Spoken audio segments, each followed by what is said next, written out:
हमारे इस चैनल से जुड़ने के लिए सब्सक्राइब बटन दबाएं और सभी नए वीडियो के अपडेट प्राप्त करने के लिए बेल आइकन दबाना ना भूलें। जैसे सिर दर्द है, माइग्रेन है, हेडेक है, इसकी बहुत अच्छी दवा है गाय का घी। हल्का गर्म करो गाय घी और एक एक बूंद नाक में डाल के रात को सो जाओ।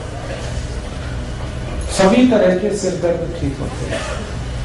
और गाय घी अगर आप नाक में डालो ना तो कई बीमारियां ठीक होंगी। जैसे अगर आपको रात में नींद नहीं आती, बिस्तर पे करवटें बदलते रहते हैं, आप ये गाय घी डाल के सो जाओ, बहुत अच्छी नींद आएगी।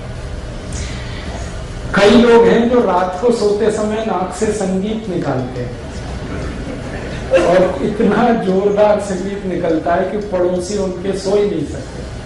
वो तो मस्त सो जाते हैं, पड़ोसी परेशान रहते हैं। उन सभी लोगों की सबसे अच्छी दवा है ये गाय घी। हल्का गर्म करो, एक एक बूंद नाक में डालो ड्रॉपर की मदद से।